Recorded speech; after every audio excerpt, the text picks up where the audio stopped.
Hello, and welcome back to Therapist Plays Doki Doki Literature Club. All right, we're continuing with Natsuki Act 2. And to be honest, the last episode wasn't that bad. But maybe I've just forgotten the horrors that are still to come in Act 2. But that's okay, because we're shielded by a new therapeutic perspective.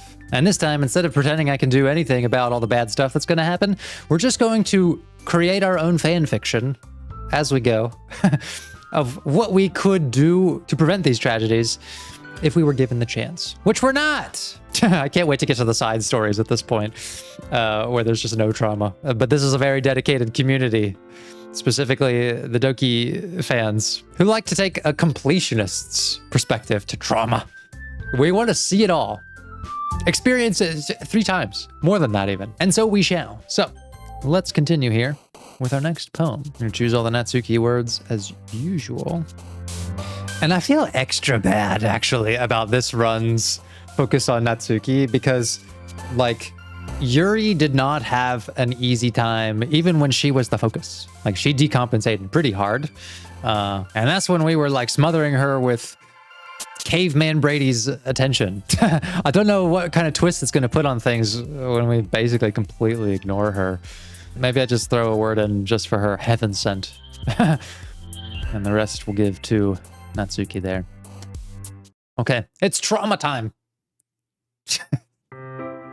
Another day passes, and it's time for the club meeting already. I've gotten a little more comfortable here over the past couple of days.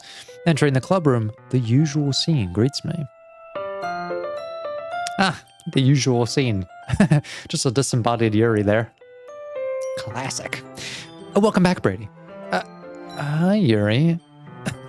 I'm not sure if it's me or if it's Yuri's expression, but the weight of yesterday's quarrel still hangs in the air a little.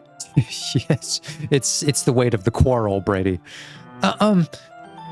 Yuri glances over her shoulder, looking around the room. Natsuki is reading manga at a desk. And surprisingly, Monika isn't here yet. Suddenly, Yuri takes my arm and pulls me to the corner of the room. About yesterday, I really need to apologize. Nothing like that has ever happened before, and something just came over me, I guess. I wasn't acting mentally sound. Please don't think we're usually like this. Not just me, but Natsuki as well. God, see, there's those inklings of Natsuki adoration that we all share, okay? You just gotta free yourself from this facade that you hate her. We know it's not true. Yuri, I'm happy that you were considerate and apologized. You don't have to worry too much. Even though I've only been here a couple of days, I could tell something was off yesterday. And maybe we were just a little extra sensitive because it was our first time sharing poems. I don't remember how I took this statement the last time, but, well, we are in the Anime Brady rehabilitation arc. Because I gotta have something positive to infuse in this obvious tragedy that we're running into. But this is an interesting take, trying to make it kind of a collective issue rather than putting the sole focus on Yuri. But whatever it was, it didn't make me think any less of you. I'd already decided that there's no way you can be a bad person. And now that you're apologizing, I know you really didn't mean it. Brady, don't say those kinds of things so frankly. They make me a little too happy. I'm really glad that you're such an understanding person. And I'm really glad that you joined the club. Everything's a little brighter with you around, and... what am I saying now? Have you guys seen Monika? No, I haven't. I was also kind of wondering where she was. Man. Yuri, I'm guessing you haven't either? Yuri is clearly taken aback by how calmly Natsuki is addressing her. No, I haven't. Jeez, this isn't like her at all. It is interesting their sort of ways of coping with the interpersonal issue at hand. Yuri took us aside to a private corner, wanted to apologize directly, and Natsuki really wants to sort of blow over the whole thing. And I wonder if some of that wouldn't be influenced by some of what we learned about her home environment last time. Which, if she's dealing with a toxic home environment, and if she's coping well with that, it means that she's safely avoiding interpersonal conflicts all the time. She's able to avoid getting scolded by dad, and that's proven vital for her survival in that space. And so it's pretty common to sort of bring that coping style into all the other relationships in which we have conflict. But there's a difference here because this isn't a hierarchical power dynamic like father-daughter. These are peers, friends, potentially more than that, should they ever open themselves to their true feelings. Like I told you, this is just going to be fan fiction from here on out. But this isn't the same kind of relationship, right? So the coping strategy is not necessarily always as effective. It would actually be really hard, I think, for Natsuki to learn direct, compassionate confrontation in a way that Yuri is actually pretty successful at and would be open to, considering how she responded to us. All that's to say, it makes sense that Natsuki is a little more avoidant as a communicator. On the surface, that looks like a kind of anxiety, and it is, but it's the secondary positive gain from anxiety. And that's kind of an interesting way to think about something like anxiety, which is that, yeah, it's negative. It's not a great thing to have, and that's usually what we're trying to work on in therapy and everything else. But if it's not a sort of one-dimensional situation like stressor, stress, remove the stressor, remove the stress, if she's developed an adaptable coping response to a toxic home environment and avoiding communication is a successful strategy there, that anxiety is making her uncomfortable and stressed, obviously, but the secondary positive gain is that it helps her avoid confrontation. Is very successful at that at home. And so it also is successful here. The way to avoid the anxiety here is also to avoid really dealing with the problem, potentially. So you kind of have to look at it in multiple dimensions. The secondary positive gain to her anxiety and like physical discomfort is this kind of like euphoria that comes from getting a lot of attention, especially from anime Brady. So that also needs a substitute if we were going to work on that sort of behavior. I know it's stupid, but I can't help but worry a little bit. What? Why are you looking at me like that? Natsuki, about yesterday, I just wanted to apologize. I promise I didn't mean any of the things I said, and I'll do my best to stay under control from now on. So, Yuri, what the heck are you talking about? Did you do something yesterday? Jeez. Whatever's on your mind, I'm sure it was nothing.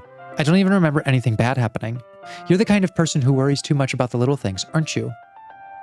Huh. Well, maybe in this instance, she's not avoiding the conversation. That's sort of Monika tweaking the facts a little bit. Whatever.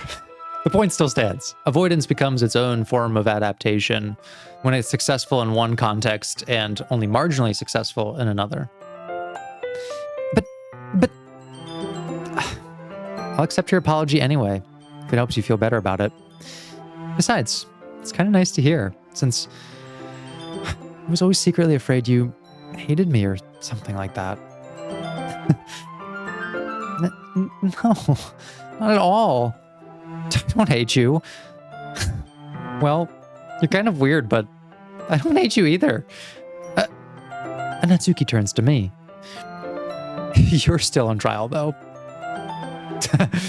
Hey! Suddenly, the door swings open. Sorry, I'm super sorry. Ah, there you are. I didn't mean to be late. I hope you guys weren't worried or anything. No. Well, Natsuki was. I was not. What took you so long anyway? Well, my last period today was study hall. To be honest, I just kind of lost track of time. That makes no sense, though. You would have heard the bell ring, at least. I must not have heard it, since I was practicing piano. Piano? I wasn't aware you played music as well, Monika.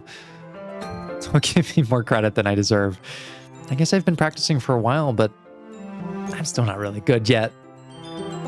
Still, that must require a lot of dedication, so I'm still impressed. Oh, well, thanks, Yuri. You should play something for us sometime. Monika looks at me. Well, I'm working on writing a song, but it's not quite done yet. Maybe once I get a little better, I will.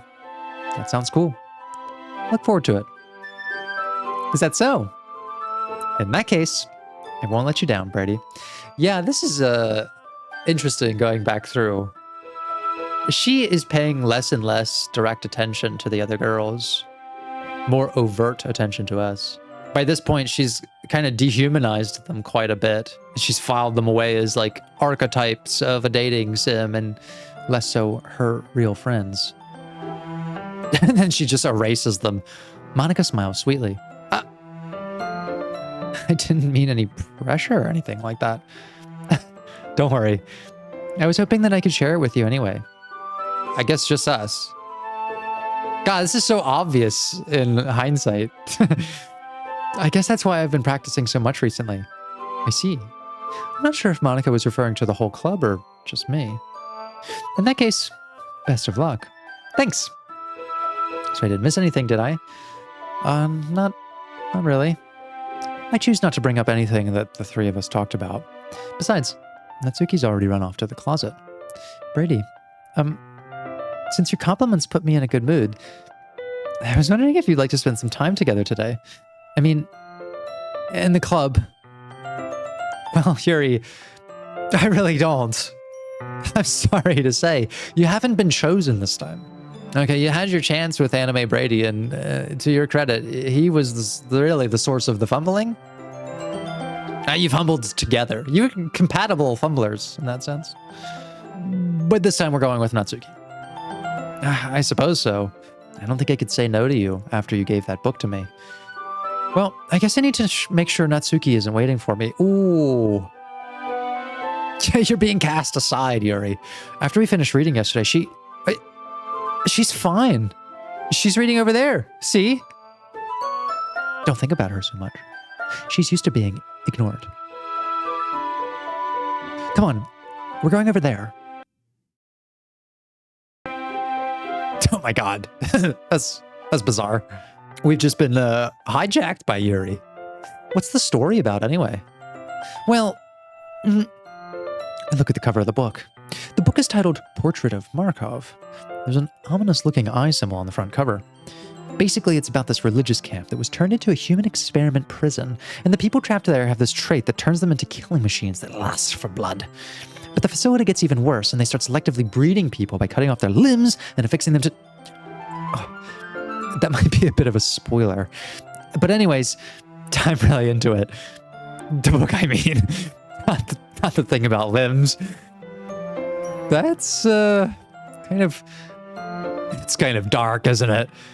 Yuri made it sound like it was going to be a nice story, so that dark turn came from nowhere. Are you not a big fan of that sort of thing, Brady? No, it's not that. I mean, I can definitely enjoy those kinds of stories, so don't worry. I hope so. Yeah, I totally forgot that Yuri is into those things. She's so shy and reclusive on the outside, but her mind seems to be completely different. It's just that this kind of story, it's the kind that challenges you to look at life from a strange new perspective. When horrible things happen, not just because someone wants to be evil, but because the world is full of horrible people, and we're all worthless anyways. Then suddenly... I'm rambling, aren't I? Again. Natsuki, save me! I'm sorry. Hey, don't apologize. I haven't lost interest or anything. Well, I have lost interest a little bit. Yuri, you had your chance, okay? You had it. I thought that this was a Natsuki route. What are we doing spending time with Yuri? Why am I in this Yuri cutscene? I thought I was on the Natsuki route. I chose Natsuki's words. I'm sorry, Yuri, but your scene is getting skipped because you had your chance with us. Now to Monika. Are you worried about her? Oh, no, not really. I was just making sure that you didn't do anything to her. No, nothing. Don't worry. I believe you, silly. Yuri just does this sometimes, so it's nothing alarming. Okay, so she must have disappeared. All right. If you say so. Anyway, why don't we start with sharing our poems with each other? Shouldn't we wait for Yuri? Well, she might be a while, so I figured we'd just start without her. Is that okay? Yeah, I was just asking. I stand up. Okay, let's head to the poems here. I guess it's just Natsuki and Monika. This is kind of strange, right? That we didn't get like a Natsuki scene, even though I mostly picked her words. Well, it's not terrible, but it's pretty disappointing after your last one. Oh! Then again, if this one was as good as your last one, I'd be completely pissed. Well, I guess I wanted to try something a little different this time. Fair enough. You're still new to this, so I wouldn't expect you to find your style right away. I mean, everyone in the club writes really differently from each other. Maybe you'll find a little influence from all of us. For instance, I noticed that you were spending some time with Yuri today. Not that I care who you spend your time with. After all, I was taught never to expect anything from anybody. So it's not like I was waiting for you or anything. Okay, so my early impression in this episode of her like interpersonal avoidance, it's not the confrontation part. She's fine confronting people with like what she thinks about them. She's definitely more avoidant with the vulnerability parts, which is maybe kind of where I was going with that if she was going to come to Yuri and say, well, I think that you're like this and that, and, you know, like that kind of confrontation, she's very comfortable in that zone. But she seems less comfortable in the like direct, compassionate sort of sense. And that's the tsundere in her, of course. Doesn't really want to be direct with feelings of compassion. Still, you should at least look over my poem. You'll probably be able to learn something from it.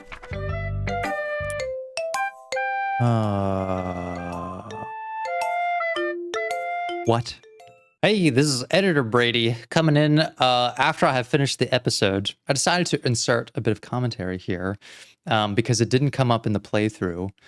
But I wanted to talk about Natsuki's special poem, Things I Like About Papa. I kept seeing in the comments like people saying, oh, I hope he talks about this, but it didn't show up in this second visit to Act 2. So I'm just going to insert it here and talk about it since we didn't really get a poem from Natsuki here. So this is still my first look at it. Things I like about Papa. I like when Papa comes home early. I like when Papa cooks me dinner. I like when Papa gives me allowance. I like when Papa spends time with me. I like when Papa asks about my friends. I like when Papa asks me about anything. I like when Papa gives me lunch money. I like when Papa comes home before sundown. I like when Papa cooks. I like when Papa gives me privacy. I like when Papa doesn't tell me how to dress. I like when Papa doesn't comment on my friends. I like when Papa doesn't comment on my hobbies. I like when Papa comes home without waking me up. I like when Papa keeps food in the house. I like when Papa uses his inside voice. I like when Papa leaves my stuff alone. I like when Papa accidentally drops coins in the couch. I like when Papa is too tired to notice me. I like when Papa is too tired for anything. I like when Papa is too tired for anything. Okay. This is one of those things that, like, I've only just read it. I've not dissected it, but I just know it's good. And I can't really explain why. I'll try my best to sort of unpack it, but yeah, I just come away from it immediately thinking like there's just such a voice to it. And it's in that classic Natsuki style. On its surface, quite simplistic, but very subversive. So this repetition of I like when Papa, it's interesting to me because so often what we're dealing with in working on people's cognitions and core beliefs and that sort of thing is trying to distance ourselves from very black and white thinking. Like things are either one way or they're not. My Papa is evil or he's a saint, right? We want to try to find the middle ground between things because things are very rarely on the extreme, but if we start to buy into them, we end up having very extreme responses to them. And sometimes this comes out a little bit with Natsuki, like, you know, if the day is bad, it's ruined. It's not just bad, it's ruined.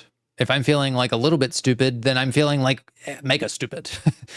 So it tends to lead to a lot of elevated responses because we've sort of coded the experiences extreme. But this is like really nuanced, describing the relationship as the things I like about Papa, because some of it is her recognizing that there are aspects of the relationship she either does truly like or wishes that she could like more. I like when Papa comes home early and cooks me dinner and gives me allowance, spends time with me. These aren't purely transactional things, right? Coming home early, the additional time that he could spend with her is like really precious to her. And we can see that as well in how she associates the time spent with everybody in the literature club as being really important. We know that she associates cooking and cooking for and with people as something really important for connection. So cooking dinner is not just about like, being fed.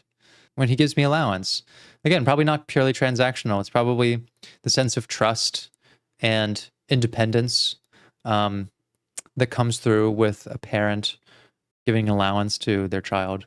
So the first four are statements of gratitude about the relationship. And then there's this fifth line. I like when Papa asks me about my friends with this long series of dashes, which I don't have an immediate sense of what that could be, other than potentially a break in the intention behind the statements, right? I like when Papa asks me about my friends.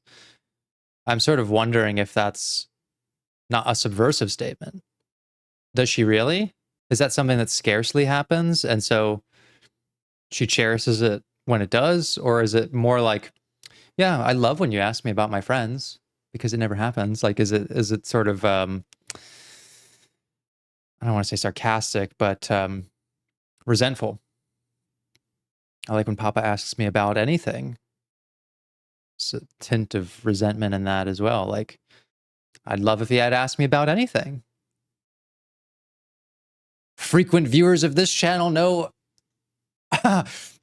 how deeply painful I find any representation of a parent who shows not even a crumb of curiosity about their child's life or their inner world or what they think about things or what they're interested in or just basically fucking anything. Like, to me, it's just like one of the easiest things that you can do for a kid is just be interested in them, show them that, ask them about things. And it's just like a major upgrade to your relationship with them in their entire lives. Like, I don't know. I can't understand why it would be so hard to just ask a kid about anything. But maybe that's a bias. Like, I'm a therapist. All I do is ask people questions all day and show curiosity in them. So it feels natural to me. But I just can't imagine creating a human and then having basically no interest in them. Like, I just can't imagine it. I really can't.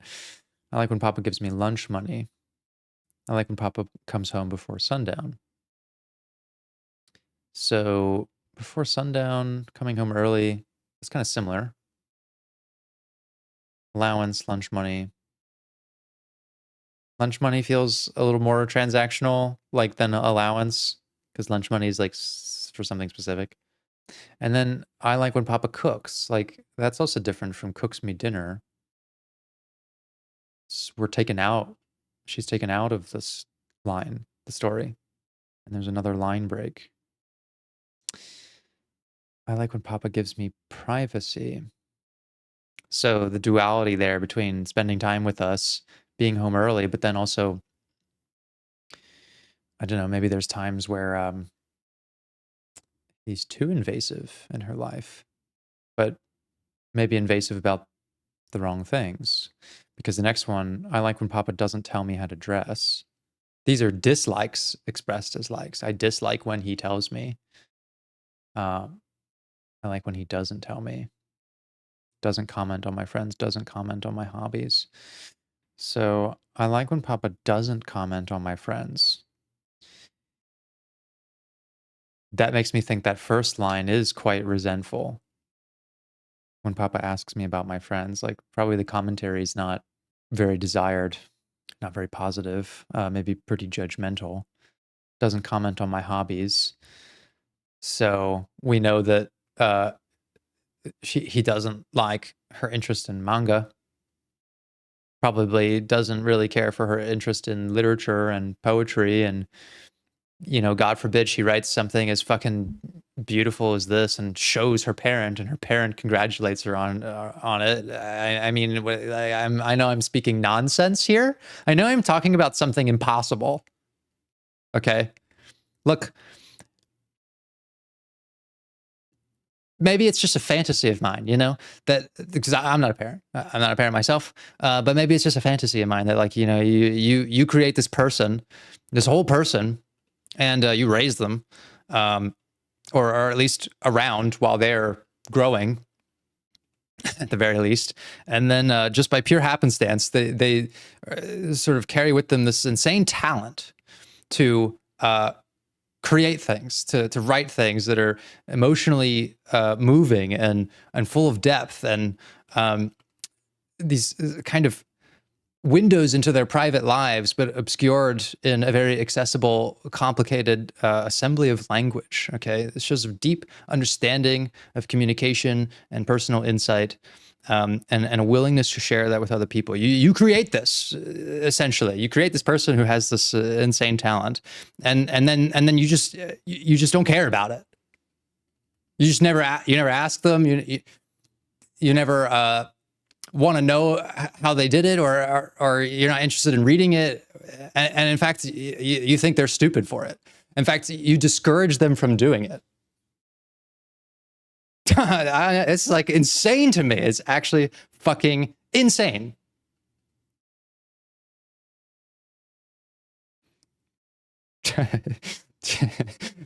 Episodes without Brady having a crash out about bad parenting.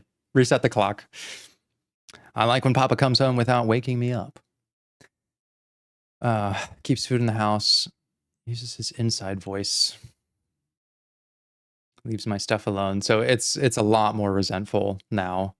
There's a lot of judgment about her interests, her friends, her appearance, the food restriction, likely some sort of punishment. And at the same time, it seems like, at least at some point in the narrative, it was kind of a bonding experience. But she's also dependent on this person. Like, oh man, this is complicated. I like when Papa uses his inside voice. Like, she's being very graceful in describing what's turning into an abusive description. We know that she has to keep her fucking manga at the school in the literature club. So of course she likes when he leaves her stuff alone. I like when he accidentally drops coins in the couch. So that's contrast to when he gives her allowance. I like when Papa's too tired to notice me. Jesus Christ. It's interesting that when Natsuki starts to have problems in Act 2, so much of it is about, like, you know, not getting attention. I don't know if it happens before or after the scene, because I'm inserting this after I finish this episode, but at one point she says to Anime Brady, like, don't pay any attention to Yuri, you know, pay attention to me, play with me. I think she's also pretty attuned to and frustrated by Monika's obsessive attention seeking, which plays out with Anime Brady, or really the player, not so much Anime Brady at some point. Like, she craves attention, and at the same time, in a different context, it's dangerous for her to have too much attention on her.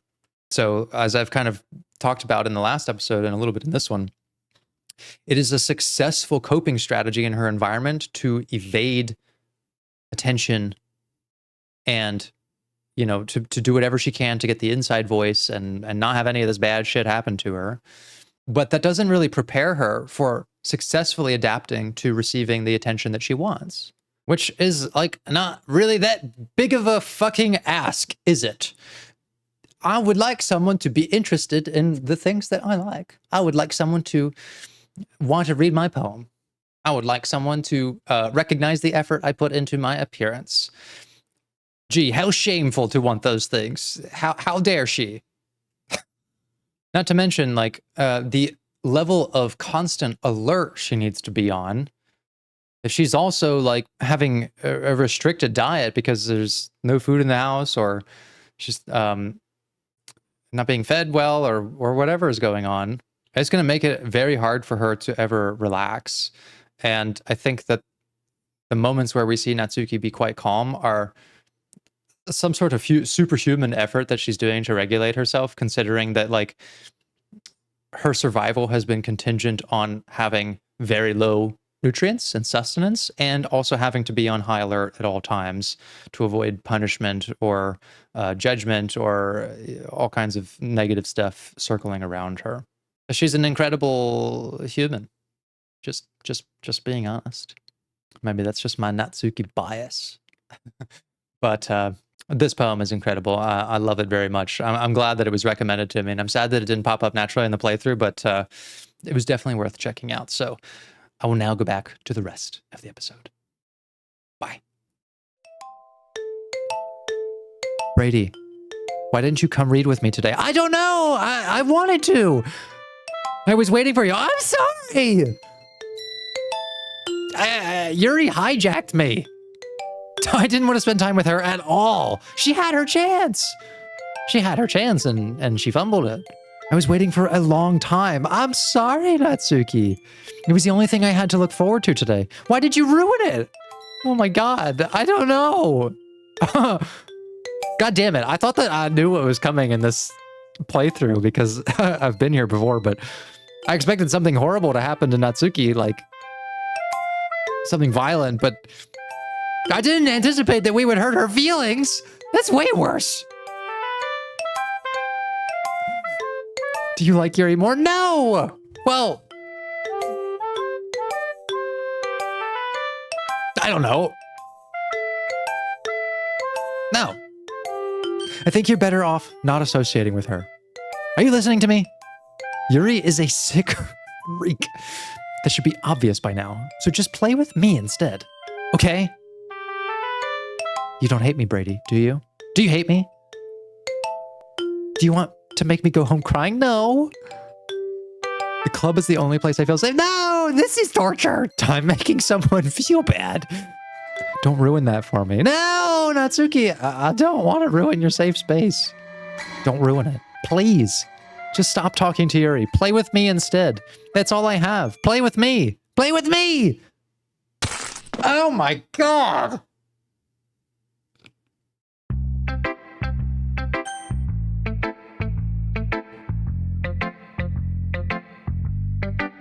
Oh my God. I hurt her feelings and something violent happened to her. So, is she gone? Is she gone now? Like, is that final for her? I mean, she could recover from that, right? Right? Just a little like sprain, you know, she could be all right. Hi again, Brady. How's the writing going? All right, I guess. I'll take that. As long as it's not going bad. I'm happy that you're applying yourself. Maybe soon you'll come up with a masterpiece. I wouldn't count on that. You never know. Want to share what you wrote for today? Sure. Here you go. I give my poem to Monika. All right. Great job, Brady. I was going, oh, in my head while I was reading it. It's really metaphorical. God, I feel stupid in front of Monika. Why does she make me feel so stupid? I'm not really sure why, but I didn't expect you to go for something so deep. I guess I underestimated you. That's right, you have. What I'm wondering, though, is like, why doesn't he react to the kind of shit that he sees in this route? Like, we got a big reaction from what happened with Sayori, where he broke down and sort of panicked about his level of responsibility in that situation. But in a moment like this, you just see Natsuki's fucking neck snap, and he's just like, oh, I guess I'll share my poem with Monika now. I think this is where the anime Brady erasure starts to happen, where he stops being relevant to Monika's scheme to get to us. It's easiest for me to keep everyone's expectations low. Which is kind of tragic. Like, he also gets killed in this game, but not brutally and violently. It just disappears over time. That way, it always counts when I put in some effort. That's not very fair. Well, I guess it worked anyway. You know that Yuri likes this kind of writing, right? Writing that's full of imagery and symbolism. Yeah, but we've been over the Yuri stuff, though. I'm going to skip forward and see if there's any more Natsuki stuff in here.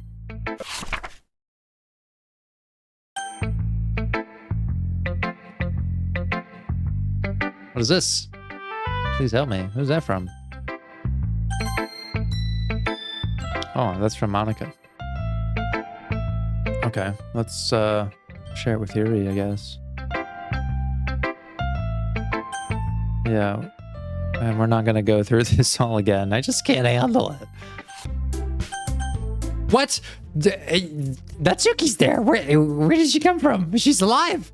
She's fine. What is going on? This is wild. Literature clubs should be a place where people can express themselves like they can't do anywhere else. It should be a place so intimate that you never want to leave.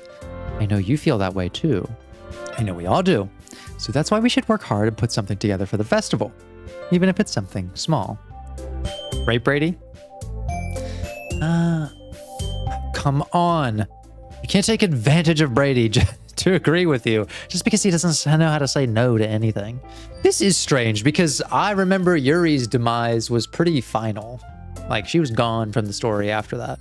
So what the fuck was that scene with her before? I guess it's kind of similar to when Yuri's glitching in and out. It's not necessarily a canon event. Look, Monika, do you really think any of us here joined the club with other people in mind? Yuri never even talked until Brady joined. As for me, I just like it better here than I do at home. And Brady isn't even passionate about literature in the first place. Oh shit, she's on a tear. And that's everyone. Sorry, but you're really the only one who's so interested in finding new members. The rest of us are fine like this. I know you're president and all, but you should really consider our opinions for once. Monika is clearly taken aback by Natsuki's words. That's not true at all. I'm sure Yuri and Brady want to get more members too. Right?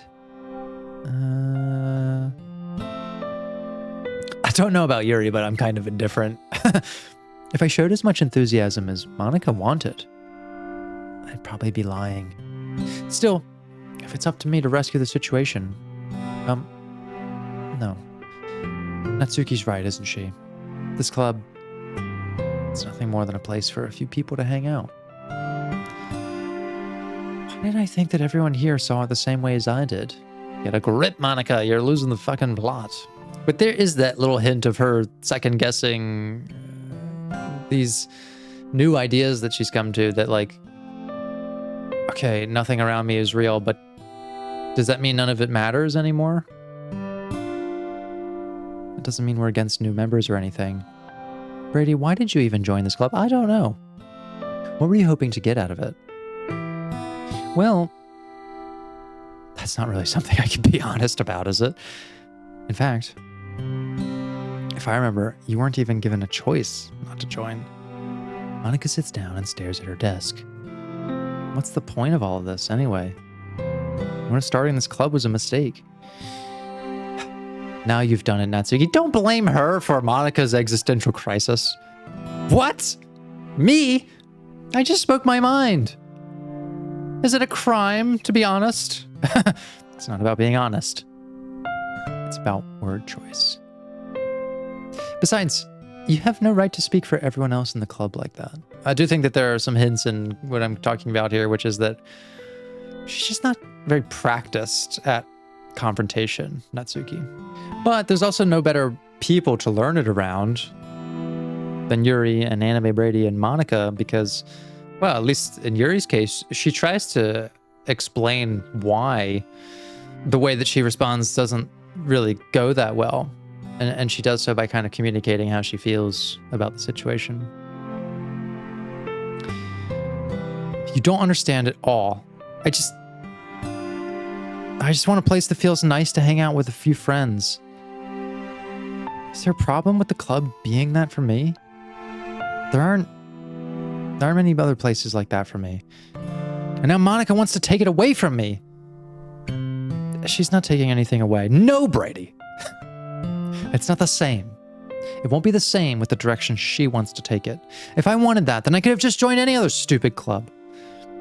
But this one, I mean, at least for a little bit of time, things were nice. Natsuki starts packing up her things. I'm going home. I feel like I don't belong here right now. Oh, and it says a lot that, like, where she's going is home, which sucks for her. Natsuki ignores Yuri and walks right out of the classroom. This is bad. I don't know what to do. Well, do you have an opinion on the festival? I don't know. I'm kind of indifferent, I guess. Who cares about that obnoxious brat? I mean, I like how nice and quiet the club is right now, and I'm just happy with you here. But still, I'm the vice president. It's not right for me to ignore my responsibilities like that.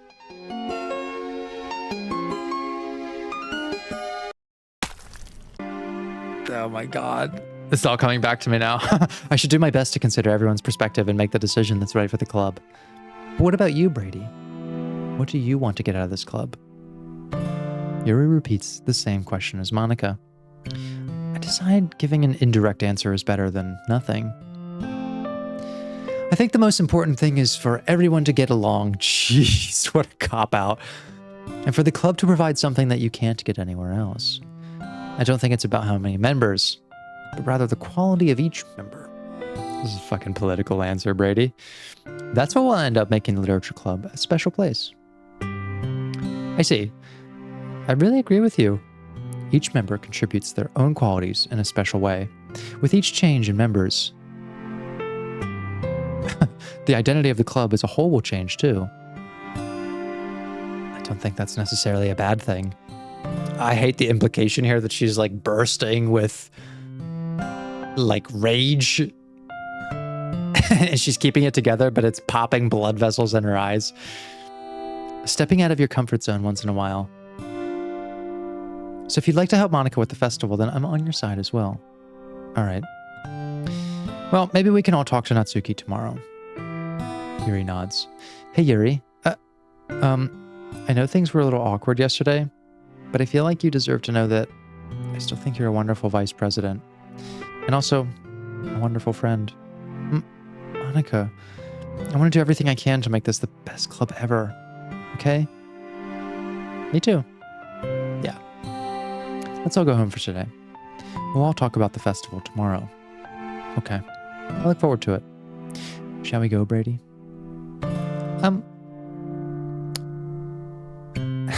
Please don't take this the wrong way, but I'm going to chat a little bit with Brady before we leave. Just to see what he thinks of his time here and all that. It's important to me, as president. Yuri looks a little troubled, but she doesn't protest. Okay. I trust your judgment, Monika. In that case, I'll see the two of you tomorrow. See you tomorrow. Monika waves as Yuri exits the classroom. Things have been a little hectic lately, haven't they? Brady, I just wanted to make sure you're enjoying your time at this club. I would really hate to see you unhappy. I feel kind of like I'm responsible for that as president. And I really do care about you, you know? I don't like seeing the other girls have a hard time with how mean Natsuki is and everything. And Yuri being a little bit, you know,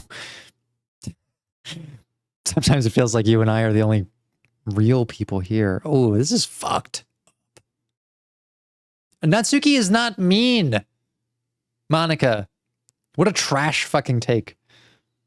Natsuki is desperate, but she's not mean. She's desperate for attention because she's starved of it most other places. She's judged for her appearance, her size, her interests, her personality, and she's got kind of a knot tied around wanting to be her authentic self, but also really wanting the approval and recognition of other people.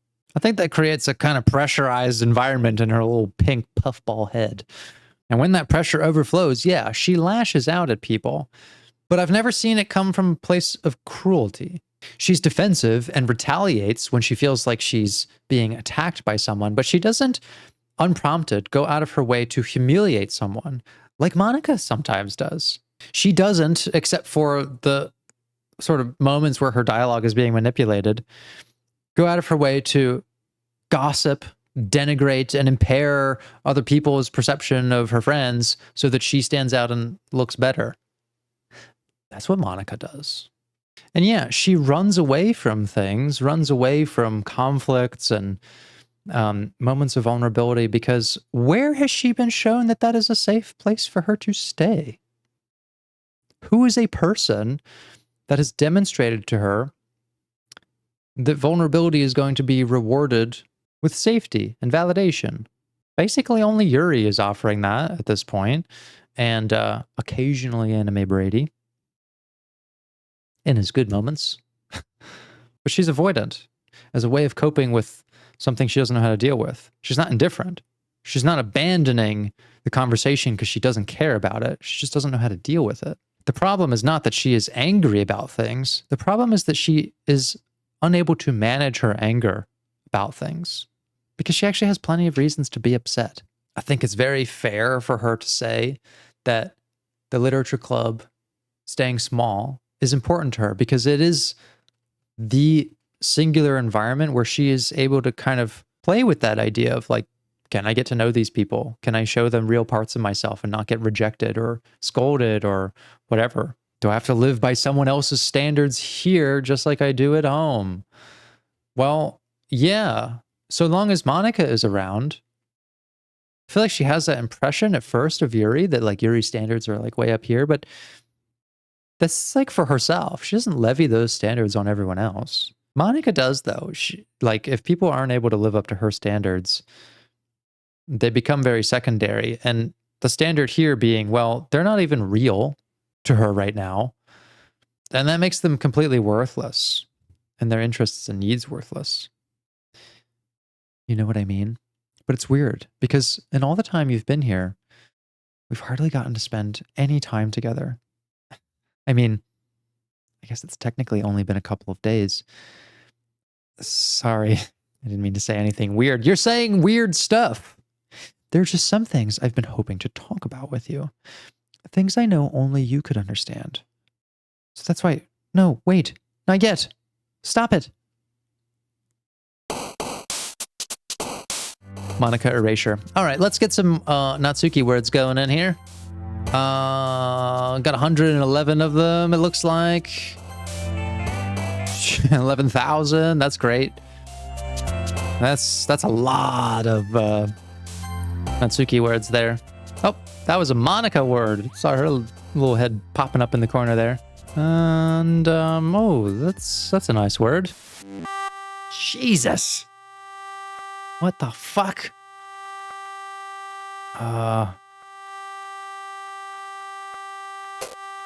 What is going on? I can't believe there's still more of these fucking scenes that I haven't seen.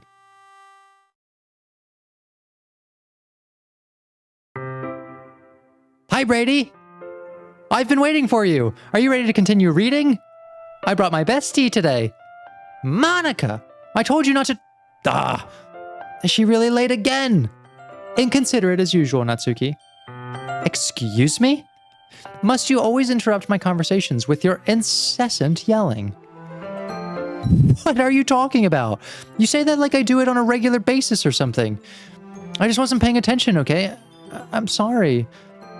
Seriously, what's gotten into you lately?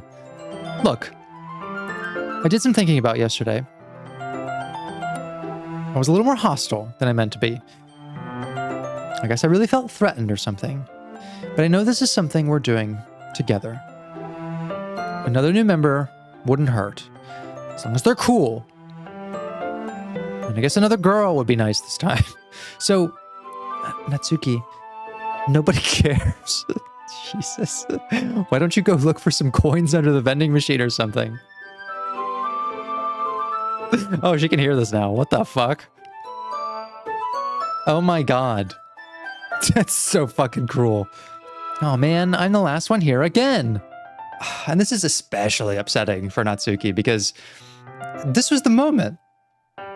This was the moment that she was actually opening up and expressing herself in a way that was non-confrontational, not hostile, not defensive, not brash. This was a true moment of acknowledging that, like, she does come off as hostile sometimes and that that's not really her goal. And what a powerful thing to recognize that, like, that is my way of adapting, or it has been my way of adapting, and I'm actively trying to change that. Not to mention, she is also doing this so that she can preserve the literature club, which she's just laid out is very precious to her. Like, it's more than just a hobby. It's more than just a place to meet friends. Like, it's a safe haven. I think it says something really important, that she cared more about making sure that was known than continuing to hang on to these defensive attributes. Because that's actually how you move on from these secondary positive gains, is she found her substitute. She recognized that these friends I have in this club, and the club itself as a space, are more meaningful to me than what this kind of avoidant or confrontational way of communicating provides as a deterrent to anxiety. Like, if she were my fucking client in therapy and she told me that this is like what she did, I would have so much praise for her. It's actually incredible that after a day of reflecting, right, storming out and going home and really thinking about it, she summoned the conviction to do that, because that is not easy at all. Like, this shows up all the time in therapy, and like in myself and in you as well, I'm sure, that you can rationalize why like a behavior is not particularly helpful for you. But we have a hard time parting way until we deal with those secondary positive gains. It's deeply rooted in things like disorderly eating, for example, where, yeah, we can recognize the health implications as a person who is going through that, but the secondary positive gain of weight control is often far greater, like far more desirable, that we're willing to bear the cost. Depression has all kinds of negative side effects, like hormonal imbalances and isolating and constant negative rumination on the self and life. But the secondary positive gain of doing all of those things is that you sort of allow yourself to withdraw from all of the stressors that feel overwhelming. Anxiety makes us very tense and uncomfortable, but it also is the strongest motivating force to distance ourselves from our problems. And in this case, like, the only way out is through, right? Like, you have to be willing to part ways with those secondary positive gains. And that's what Natsuki just did. She didn't come in and just ignore the problem, like she sort of half did at the beginning of this episode, even though that was kind of like some Monika puppetry, but she's kind of done that in the past as well. And she didn't default to like, well, I'm just going to be defensive and, you know, just play it off as whatever. Like, she earnestly came to Yuri and the club and said, you know, that's not really what I want. I was more hostile than I wanted to be. I guess I really felt threatened. Like, the clarity of recognition to why she behaved in that way and how she's addressing it. It's actually kind of amazing. And if I can't praise her as a therapist, I'd like to give her a sort of a virtual head pat for the accomplishment. And she's out here, you know, doing the real fucking work in the worst part of the game for everybody else. And what is she told? That she's a coin goblin and to go dig around in the vending machine. Like, it actually infuriates me the more I think about it, because, well, what are we reinforcing then? Vulnerability gets met with hostility, which is probably what she's already learned before. And, well, we could call it Yuri's fault for saying those things, or we could attribute that to Monika for everything that she's doing to cause Yuri to act that way. It's all a fucking mess of why it's happening. But yeah, I just want to highlight how impactful a moment like this is. If done right and if it's successful, like, it could really be the difference between someone making a change and learning that making that change doesn't have to be painful. In fact, it can be quite empowering. And now she's been scared off again, so I guess it's just Yuri and Monika. Okay, this is where things get really fucked up for Yuri, I remember. And as fun as it was to go through all that pain the first time, I don't really want to go through it again. Okay, Found my way to the next poem reading. Let's see if we actually get anything new from Natsuki. This one's all right. All right? Well, yeah. About as good as yesterday's anyway. I still can't really tell how much you actually care about writing, but either way, you're doing all right. Even though you're not really spending time with anyone but Yuri. I'm trying, Natsuki! You're just so unavailable these days. I still think it's nice to have activities that we all participate in, so you better keep working hard. I mean, I know I'm not president or vice president or anything, but that doesn't mean you can let me down, okay? And this is like the benefit of the literature club for her. Like, she went home, she reflected, she came back, she had a vulnerable exchange with Yuri, and she was rejected. And here again, she's trying with Anime Brady. I think that's like a really strong part of her character, that she really does try. I feel like she's more aware of her own faults than some of the others, at the very least. So at least read mine too for now. But just to be clear, this poem means a lot to me. So read it carefully, okay? Oh yeah, this was the secret one. I don't know how else to bring this up, but there's been something I've been worried about. Yuri's been acting kind of strange lately. You've only been here a few days, so you may not know what I mean, but she's not normally like this. She's always been quiet and polite and attentive, things like that. Okay, this is really embarrassing, but I'm forcing myself to suck it up. The truth is, I'm really worried about her. But if I try talking to her, she'll just get mad at me again. I don't know what to do. I think you're the only person that she'll listen to. I don't know why. But please try to do something. Maybe you can convince her to talk to a therapist. Didn't help. I've always wanted to try being better friends with Yuri, and it really hurts me to see this happening. I know I'm going to hate myself later for admitting that, but right now, I don't care. I just feel so helpless. So please, see if you can do something to help. I don't want anything bad to happen to her. I'll make you cupcakes if I have to. Just please try to do something. As for Monika, I don't know why, but she's been really dismissive about this. It's like she just wants us to ignore it. So I'm mad at her right now, and that's why I'm coming to you about this. Don't let her know I wrote this. Just pretend like I gave you a really good poem, okay? I'm counting on you. Thanks for reading. God, she's so awesome for doing this. No, Natsuki! I changed my mind. Ignore everything you just read. There's no point in trying to do anything. It's Yuri's own fault that she's so unlikable. Can you hear me, Brady? If you would just spend more time with Monika, all these problems would go away. Yuri and I are too messed up for someone as wonderful as you. Just think of Monika from now on. Just Monika. Just Monika. Yeah, I fucking know just Monika. She's gonna get her own fucking episode. But it's not this one. This is a Natsuki episode. In fact, the only appropriate thing I can do in this instance is skip everything that involves Monika. Anyway, I guess we won't worry about your poem. Yuri should have at least had the courtesy of letting you finish sharing it before taking it. Well, whatever. If it makes her happy, I won't stop her.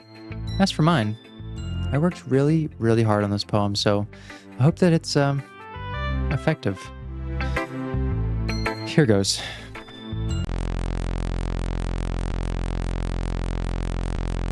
Geez, that really startled me. Well, I guess I kind of messed up at writing this poem. I was just trying to... never mind. Let's just move on. No. A dream. I was wandering in an abandoned warehouse at night. I was lost, looking for an exit. I just wanted to go home. I came upon a huge empty room, its ceiling and walls beyond the deep blackness. My steps were quick in order to hurry to the other side. To a wall. Anything. Suddenly, the ground was no longer beneath my feet. I stepped into a hole of indeterminate width. I fell for a good 5 seconds before crashing into warm water. Figuring out which way was up, I surfaced myself. The air was humid, and the sounds of my splashing reverberated endlessly. My vision was completely swallowed by the dark. With one hand, I could feel the damp metal wall of the container. My lungs were already getting tired. So pretty clearly about her discovery of her circumstances and the boundaries that she is.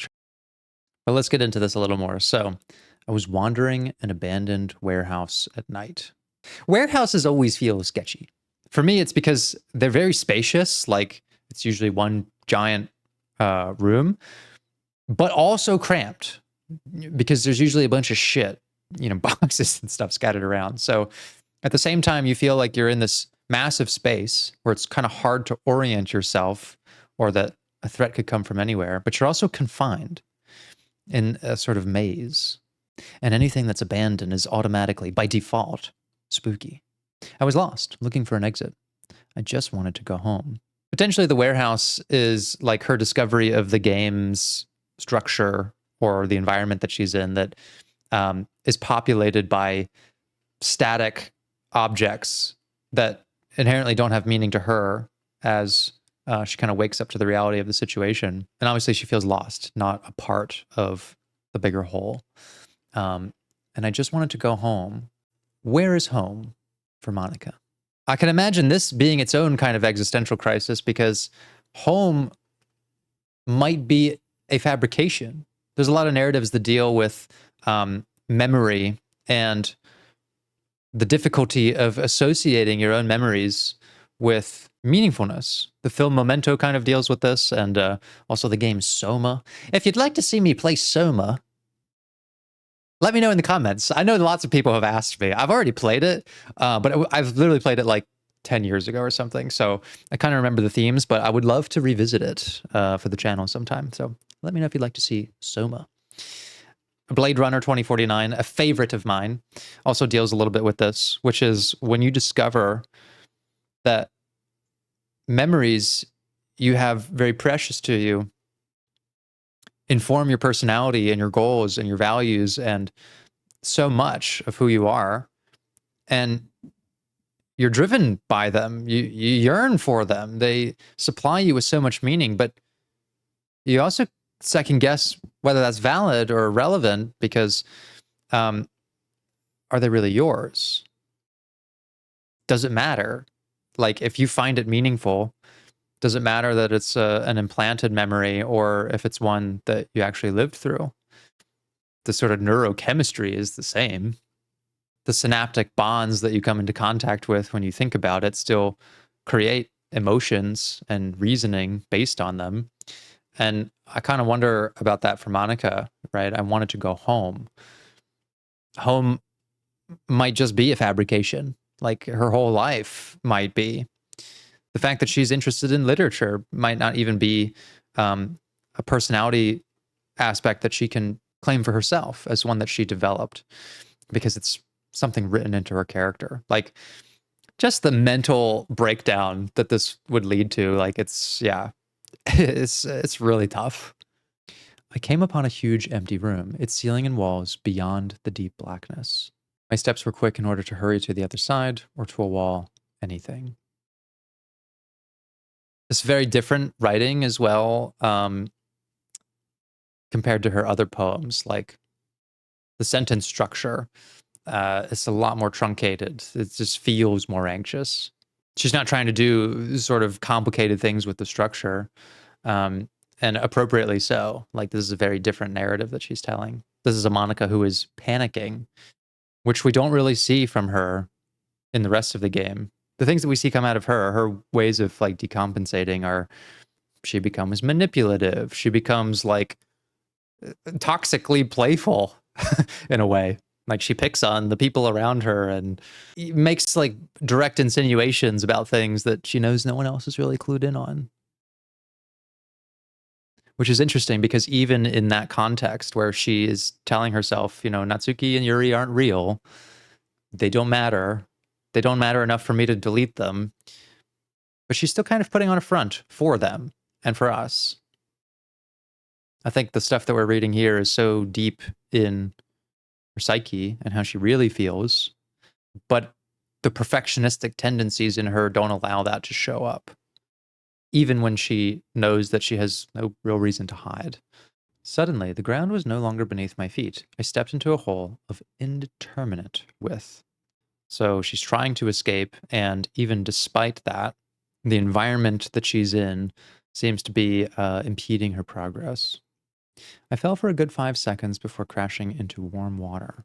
5 seconds doesn't feel like a lot, but when you're free falling, that's quite a distance. Not that I would know, but I do not like free falling for any amount of distance or seconds, even partial seconds. So I can only imagine 5 seconds.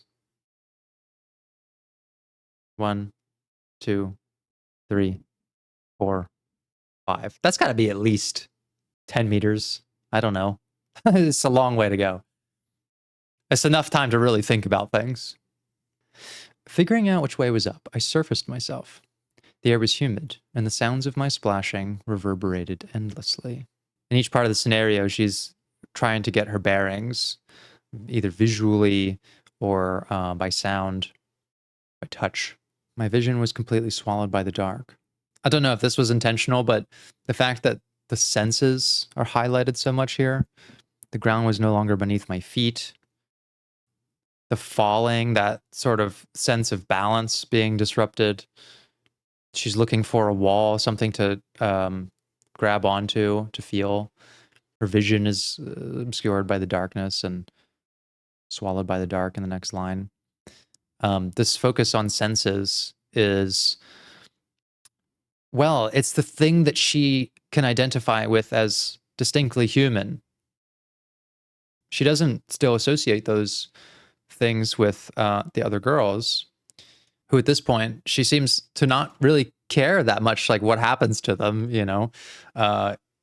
Yuri with all the knife stuff, like Natsuki with the eating.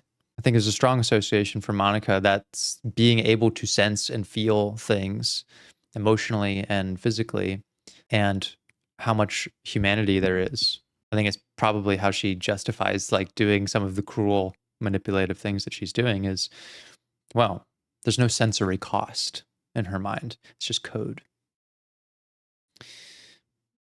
My vision was completely swallowed by the dark. With one hand, I could feel the damp metal wall of the container. My lungs were already getting tired. So more touch, that sense of air being scarce. Interesting, though, that it's called a dream. So this is something that she kind of recognizes as subconscious experience. There's still a part of her that doesn't think that this is really happening to her, in a sense, is kind of my guess, because when we go to the the Monika room, is what I'm going to call it, she believes that she has established a connection with the player and that she's like kind of on her way out. She actually does believe that she is at least partially successful in her escape of the structure of the narrative by the things that she does to Natsuki and Yuri and so on. And this, she doesn't recognize as like something actually happening to me, but a dream, something informing my subconscious experience, but that I'm actually working to overcome still. So it's very telling kind of to the state of her mind, and very different from her other poems. I'm assuming this is a Monika poem. It's not titled, but I mean, who else? Either way, it's very good as a piece of writing. Girl is going through it. Okay, everyone. It's time to figure out the festival preparations. Okay, let's advance a little bit here. I'm going to choose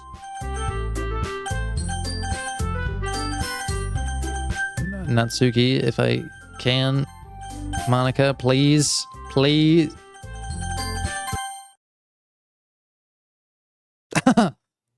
What?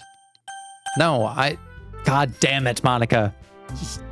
Yay, you picked me. Yeah, fucking great. Skip! You're getting skipped.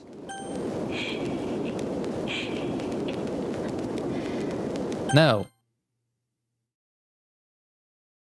This is all getting skipped as well.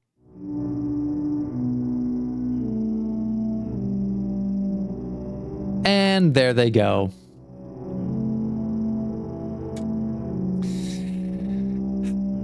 I have to say, I am a little disappointed that there isn't like a bigger Natsuki focus in the second act, even if you choose to focus on her. There are a couple extra scenes here and there, but mostly follow the same structure there. I guess that's kind of indicative of Monika's level of control, but I guess the things that you can fuck with Natsuki about are less severe. A lot of her struggles are environmental, and in general, she copes pretty well with them. Actually coming to a pretty important point at the later parts of this episode where she acknowledges her true feelings about Yuri, opens up about them, apologizes about her brashness. I think she could tell what the stakes were, and that preserving the safety of the club wasn't worth the sort of petty disputes that were damaging the environment, which I think is a really strong point for her personal integrity, that her ego wasn't getting in the way of trying to actually solve things and just own up that she cares. And you know, the more that I think about it, and this is kind of my like fully realized take now that we're kind of closing in on the end of Act 2, is this is a game about characters who present naturally in the first act, but with observable underlying problems. And as we get to know them and their stressors come to the surface, we start to get a deeper look at those underlying problems. Who's to say that there aren't degrees of manageability that they could find if the events of Act 2 didn't take place, right? Because so much of like the decompensation for Sayori and Yuri and presumably Natsuki as well in some cases are a result of Monika's meddling with their mental health, kind of dialing up the insecurities and everything else. And so this part of the story is about what happens when any existing guardrails are taken off and the stressors are maximized. These characters are pushed to their limits. On the surface, everyone gets worse. Sayori gets worse. She becomes more depressed, more desperate. Yuri gets worse, right? The self-harming behavior becomes actually lethal. She becomes highly judgmental in a way that she's normally quite reserved and respectful. Monika becomes a lot more manipulative beyond just the sort of perfectionistic controlling of her own life. She starts to control everyone else's. And Natsuki actually gets better. That's my take. My final take on Act 2 of Doki Doki Literature Club, 17 parts in, is that actually Natsuki gets better in Act 2. Like, she actually improves because of the circumstances. Like, everything that we've seen in this episode, she starts dealing with all of her problems. She starts becoming less confrontational, more earnest in how she deals with problems. She learns to recognize what her values are for the literature club and for her friends, and then, you know, tries to communicate them calmly and straightforwardly, and unfortunately is rejected by Yuri and called a coin goblin. And even despite getting her neck snapped, right, she returns, okay, and then writes this like secret message to us, basically informing us of everything that's going on, which is not just helpful, but is a demonstration of her genuine concern and selflessness, because it's not just me, right? It's not self-preservation. In it, she shows a lot of concern for Yuri. Like, this is a friend of mine. I don't really hate her. In fact, I secretly wish we were closer. I'm concerned about her. I'm concerned about Monika. There's a lot of coming to terms with her insecurities and actually resolving to be open about them and deal with them rather than continue to shy away or be defensive towards them. She does get removed from the story, but there's no narrative thread to it. Like, you know, Monika could dial up Yuri's self-harming behavior to the extent that she ends up taking her own life, but she didn't really have anything to do to Natsuki like that. Other than just like freak us out with the neck snapping and make her say stuff and stop her from communicating. But there was no great decompensation behavior that she could dial up to where, like Sayori and Yuri, Natsuki like took herself out of the picture. She had to just literally delete her. It's like the only option she had.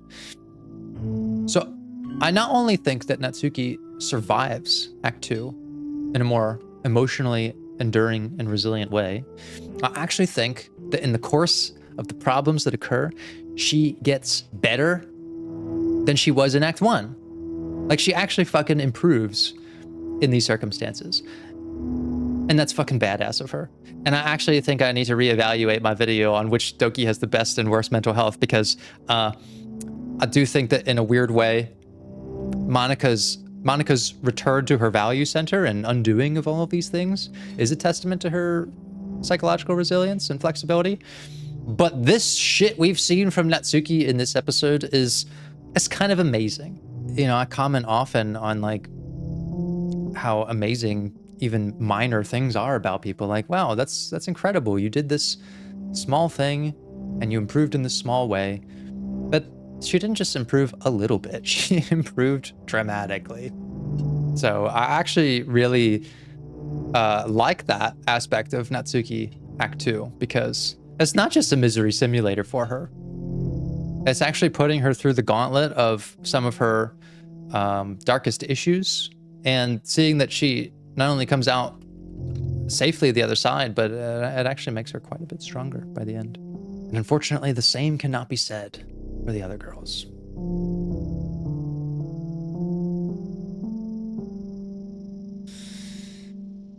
Yeah.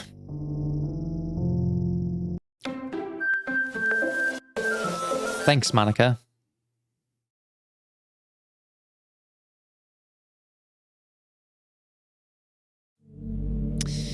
Okay, I think this is where we're gonna stop, because we're gonna do a Monika episode. So I'm gonna save a spot here.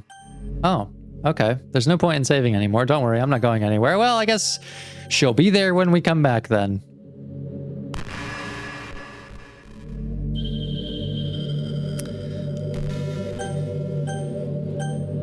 Well, just come back for her when we're ready. And then we'll be very close to the end, actually.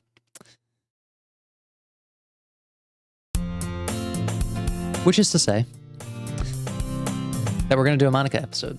Supposedly we'll get a new ending based on how I've gone about collecting all of these cutscenes and kind of going through the game at this different structure. And then we will finally take a look at all of these. So there's plenty more Doki content to discover. I will be very curious to see how these characters play out in a context that is a lot more naturalistic for them. So thank you for watching so far, and we look forward to the rest. That's all for me this time. Be good to yourselves, and I'll see you again next time.